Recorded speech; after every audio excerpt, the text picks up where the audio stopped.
तो दोस्तों ये वीडियो बहुत इम्पोर्टेंट वीडियो होने वाला है। इस वीडियो में हम बात करने वाले हैं कि इम्पोर्टेंट टॉपिक के बारे में और थोड़ा-सा कॉशियस साइड पे ये वीडियो रहने वाला है कि कैसे हमको सतर्क रहना है। मार्केट में देखिए जहाँ पर चारों तरफ हमको फायरवर्क्स देखने को मिल रहे हैं, ज़बरदस्त पैसा बन रहा है।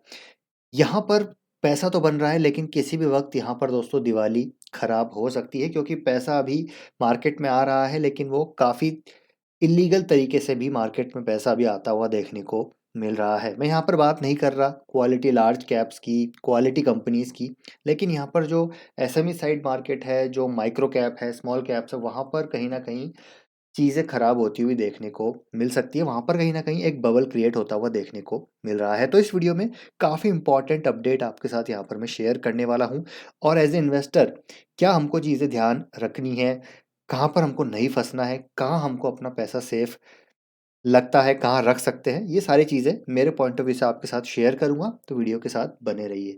सबसे पहले मैं आपको अपडेट देता हूँ, देखिए कैसे मार्केट में इल्लीगल चीज़ें होती हुई देखने को मिल रही है। कैसे यहाँ पर इन्वेस्टर्स को फँसाया जा रहा है और क्या यहाँ पर हमको करना चाहिए। सबसे पहले बात करते हैं एक इम्पॉर्टेंट अपडेट की जो इन डायरेक्टरेट ऑफ एनफोर्समेंट यानी कि ईडी की तरफ से एक प्रेस रिलीज़ हमको आता हुआ देखने को मिला है, जहाँ पर prevention of money laundering act के तहत, उस प्रोविज़न के तहत यहाँ पर काफ़ी जनों को, इन्वेस्टर्स को यहाँ पर अरेस्ट किया गया है। तो ये आप जाके जो एनफोर्समेंट डायरेक्टरेट की वेबसाइट है, वहाँ पर जाके आप पढ़ सकते हैं। तो इसमें आप देखेंगे कि जो पैसा है, जो प्लेटफ़ॉर्म्स हैं, इल्लीगल जो प्लेटफ़ॉर्म्स हैं, वहाँ पर पैसा रेज़ किया जा रहा है और जो वो पैसा है, वो स्टॉक मार्केट में आता हुआ देखने को मिल रहा है। तो एक नाम आपको यहाँ पर मैं दिखाऊँगा। देखिए, ED investigation had further revealed that one Harishankar Tibrewal had also partnered with the promoters of Mahadev online book. इसका नाम आप ज़रूर सुन रहे होंगे, जो कि एक इलीगल बैटिंग प्लेटफॉर्म है, एक वेबसाइट है। वहाँ से जो प्रोसीड्स आ रही हैं वो स्टॉक मार्केट में आती हुई देखने को मिल रही है। आप देखेंगे तो बहुत बड़ा पैसा या करीब 580 करोड़ वर्थ ऑफ सिक्योरिटीज़ जो है इनके स्टॉक पोर्टफोलियोज़ हैं, जो अभी एज ए एफपीआई यहाँ पर मार्केट में आता हुआ देखने को मिल रहा है। तो चलिए एक और मैं आपको यहाँ पर बताता हूँ, ईडी की तरफ से एक और नोटिस, जहाँ पर देखिए काफ़ी सारी कंपनीज़ को यहाँ पर बेसिकली जो एफपीआईज हैं और जो इन्वेस्टर्स हैं, they have been freezed by the ED under money laundering. तो ये नाम आपको देखने को यहाँ पर मिल जाएंगे। तो इसमें एक नाम आपको देखने को मिलेगा, देखिए जैनिथ मल्टी ट्रेडिंग और इकोटैक, ठीक है, डिस्कवरी बिल्डकॉन। तो ये नाम आपने ज़रूर सुने होंगे, केटरफील्ड। तो ये जो कंपनीज हैं, इनके इन्वेस्टर जो है, ये एफपीआई जो है, इनको फ्रीज किया गया है ईडी के द्वारा अंडर मनी लॉन्ड्रिंग एक्ट। तो यहाँ पर आप चेक कर सकते हैं जहाँ आप कंपनी होल्ड कर रहे हैं, क्या उस कंपनी में ये एफपीआईज हैं, एफआईज हैं या फिर इन्वेस्टर्स हैं। तो जब मैं चेक कर रहा था तो एक कंपनी, जब मैं और पढ़ा इसके बारे में, तो आप देखिए यहाँ पर एक और आर्टिकल मुझे मिला जहाँ पर ये जो कंपनी है, ठीक है, इस zenith multi trading DMCC promoted by Tibrewal, ये कौन कौन सी कंपनी में स्टेक ओन करते हैं। तो देखिए सर्वोटेक पावर सिस्टम, ठीक है, इसके बारे में आप ज़रूर नाम सुन रहे होंगे आजकल। जेंसॉल इंजीनियरिंग, इसके बारे में भी ज़रूर आप सुन ही रहे होंगे, ठीक है। प्रीतिका ऑटो, बालू फोर्ज, स्टार हाउसिंग, बारिंग स्टार। तो ये काफ़ी सारी कंपनी है जहाँ पर ये स्टेक ओन करते हैं। अब मैं एक बार बालू फोर्ज का एग्जांपल लेता हूँ, तो आप देखिए कि एफआईज होल्डिंग इसमें आपको ज़रूर बढ़ती हुई देखने को मिली है। तो इसमें देखिए केटरफील्ड, इसको बैन किया है ईडी ने। Ecotech general trading, zenith multi trading, देखिए कितना बड़ा पैसा यहाँ पर इनका अभी यहाँ पर लगा हुआ है और होल्डिंग यहाँ पर इंक्रीज होती हुई देखने को मिली है एफआईआईज साइड पे। तो ये जो स्टॉक अगर आपके पास हैं, ठीक है, ये ध्यान रखिएगा, ये नाम सारे आप देख सकते हैं, मनी कंट्रोल के आर्टिकल में ये देखने को आपको मिल जाएगा। तो अगर आपके पास ये कंपनीज हैं तो आपको यहाँ पर डेफिनेटली सावधान रहना है। एसएमई मार्केट में एक बड़ा बबल यहाँ पर क्रिएट होता हुआ देखने को मिल चुका है। बहुत बड़ा पैसा इलीगल, इनफैक्ट लीगल पैसा भी नहीं है दोस्तों, ये इलीगल पैसा है जो मार्केट में भी आता हुआ देखने को मिल रहा है। तो कब यहाँ पर प्रॉफिट बुकिंग होगी, कब लोअर सर्किट लगेंगे, क्योंकि यहाँ पर फ्लोट तो है नहीं। तो जब लोअर सर्किट लगेंगे तो भैया निकलने का मौका भी नहीं मिलेगा। तो आप अगर आज की डेट में अपने पोर्टफोलियोज़ में एसएमई लेके बैठे हैं, माइक्रो कैप्स लेके बैठे हैं और इवन अननोन स्मॉल कैप्स लेके बैठे हैं जिनका कोई ट्रैक रिकॉर्ड नहीं है, तो बी रियली रियली केयरफुल।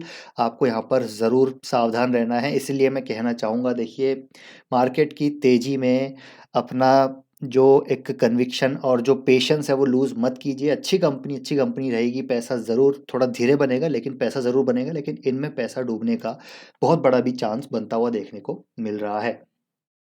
तो आप ज़रूर इनको भी चेक यहाँ पर कर सकते हैं। तो ये एक बहुत इंपॉर्टेंट चीज़ है कि कैसे देखिए मार्केट पे जहाँ पर तेज़ी है तो इल्लीगल पैसा मार्केट में आ रहा है।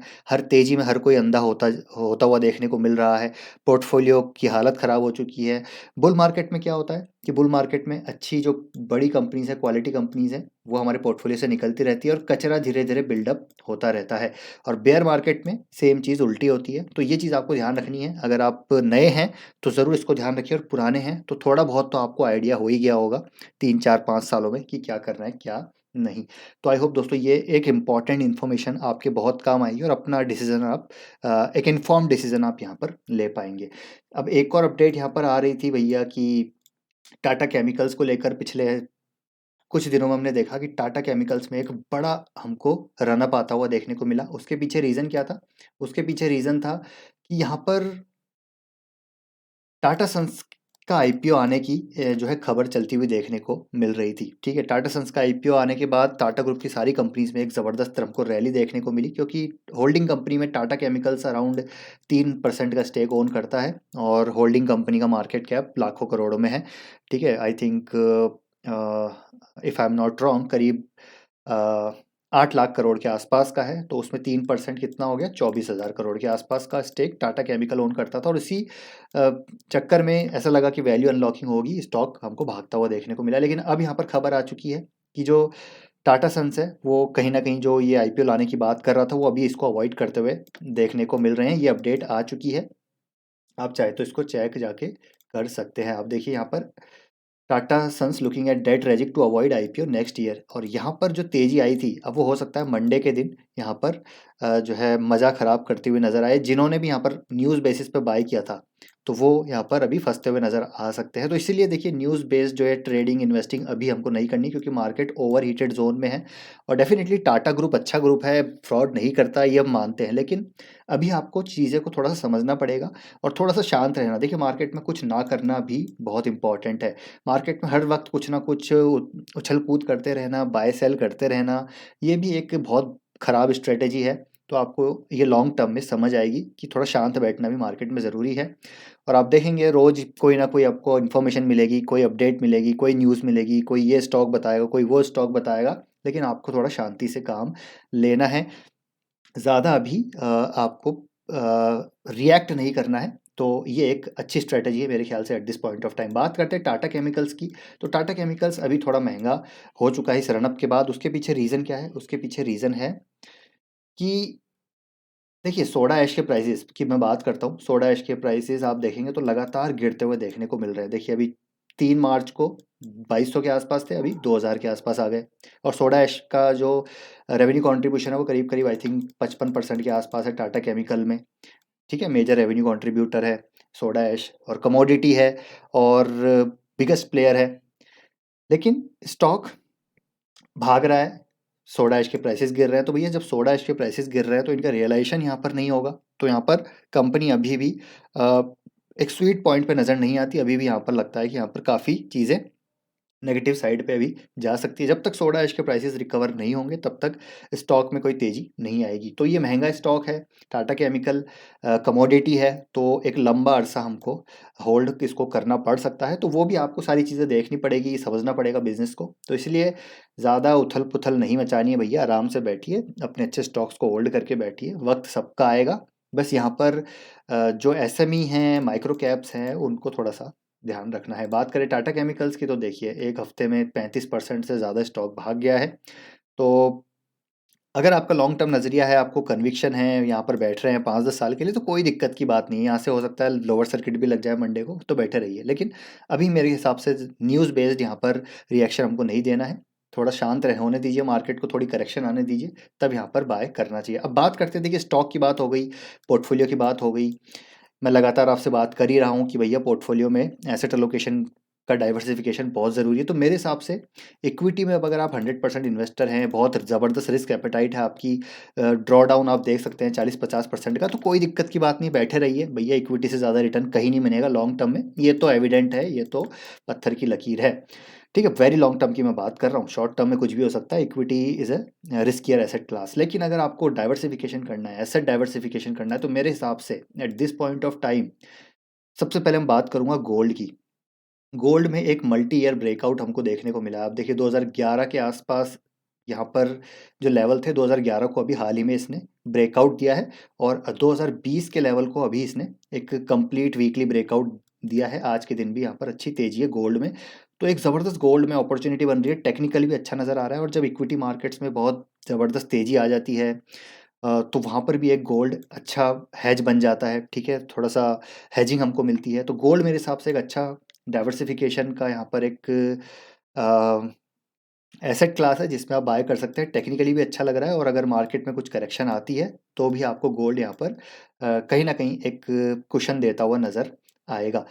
और अगर मैं थोड़ा पुराना जाऊँ तो देखिए, जब मार्केट में 2008 का रिसेशन आया था, ठीक है, मार्केट, देखिए ऐसा नहीं है कि दोस्तों मार्केट यहाँ से ऊपर ही हमेशा भागता रहेगा। डेफिनेटली सारी चीज़ें अच्छी हैं, जीडीपी ग्रोथ अच्छी है, सब चीज़ अच्छी है, अच्छी नज़र आ रही है। लेकिन एक बात आपको ये भी ध्यान रखनी पड़ेगी कि जीडीपी ग्रोथ 2003 से 7 के बीच में भी काफ़ी अच्छी थी। करीब करीब आई थिंक 7% के आसपास जीडीपी ग्रोथ हो रही थी। लेकिन देखिए 2008 में जब रिसेशन आया, ठीक है, 2008 की गिरावट थी ये वाली, ठीक है, 2008 की गिरावट ये वाली।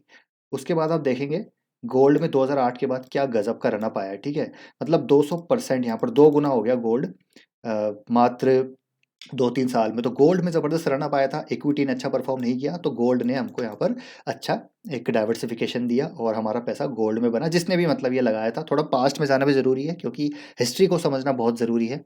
तो आप हिस्ट्री जानेंगे तभी आप एक इन्फॉर्म डिसीजन ले पाएंगे। अगर आप ब्लाइंड फोल्डेड हैं तो वो यहाँ पर मार्केट में काम नहीं करता। जो ये सोच के चल रहे हैं कि मार्केट में पैसा सिर्फ लीनियर वे में बनेगा, तो ऐसा नहीं है, थोड़े झटके भी लगते हुए देखने को मिलेंगे। तो इसलिए at this point of time आप गोल्ड में डाइवर्सिफिकेशन कर सकते हैं अगर आपका रिस्क एपेटाइट कम है तब। अदरवाइज आप होल्ड कर सकते हैं इक्विटी पोर्टफोलियो को। सेकंड में यहाँ पर बात करूँगा सेम सिल्वर की। सिल्वर की बात अभी मैंने अभी रिसेंटली की है, तो सिल्वर में भी एक ज़बरदस्त रनअप हमको आता हुआ देखने को मिल सकता है। सिल्वर में भी जो ये एक रनअप आया था 2008 के बाद, देखिए क्या गजब का रनअप था। सिल्वर में भी 200-300% के रिटर्न बने थे। आप देखिए 2008 के बाद क्या रैली हुई थी, 400-500% की रैली। तो यहाँ पर वापस से चीज़ें वैसी हो सकती है क्योंकि उसके बाद 2011 के बाद सिल्वर यहाँ पर एकदम कंसोलिडेशन में है। तो गोल्ड सिल्वर को आप ज़रूर कंसिडर कर सकते हैं, थोड़ा बहुत अपना जो है पोर्टफोलियो गोल्ड सिल्वर में डाल सकते हैं। मैं ऐसा नहीं कह रहा गोल्ड सिल्वर में ऐसा ही रहना पाएगा, ये किसी को नहीं पता। लेकिन हो सकता है कि यहाँ पर थोड़ा पेशेंस के साथ अगर आप चलें तो इक्विटी में करेक्शन आ सकती है, और इन जो है मेटल्स में, कमोडिटीज़ में तेज़ी आ सकती है। बाकी आप अपनी रिसर्च और स्टडी ज़रूर कीजिए, और थोड़ा डीप एनालिसिस कीजिए, थोड़ा हिस्ट्री पढ़िए, थोड़ा और मैक्रो को जानिए, ठीक है, कमोडिटी की साइकिल को समझिए, इन दोनों की, तब आपको अपना कन्विक्शन बनेगा और तब आप पोजीशन ले पाएंगे। ऐसा नहीं कि मैं कह रहा हूँ तो पत्थर की लकीर हो गई। भैया मैं भी गलत हो सकता हूँ, मैं कोई भगवान नहीं हूँ जो ये बोल रहा है कि मैं टॉप भी, मुझे टॉप भी पता है और मुझे बॉटम भी पता है, और अब क्या होगा आगे आने वाले समय में तो भैया या तो वो सिर्फ गॉड को पता है या फ्रॉड को पता है। तो आप अपना डिसीजन अपने हिसाब से लीजिए, आपका पैसा है। लेकिन मेरे हिसाब से थोड़ा सा अपने रिस्क को मैनेज करके चलना ज़रूरी है। तो ये है छोटा सा analysis market point of view से, और क्या मार्केट में चल रहा है, कैसे मार्केट में इलीगल पैसा आता हुआ देखने को मिल रहा है, कैसे हमको सेफ रहना है, कैसे डाइवर्सिफिकेशन करना है, और न्यूज़ बेस यहाँ पर रिएक्शन नहीं करना है। तो वो चीज़ें हमने डिस्कस करी। आई होप वीडियो पसंद आया होगा। पसंद आया वीडियो लाइक कीजिए, शेयर कीजिए, आपका ओपिनियन ज़रूर शेयर कीजिएगा। मिलते हैं नेक्स्ट वीडियो में। Till then take care, bye bye.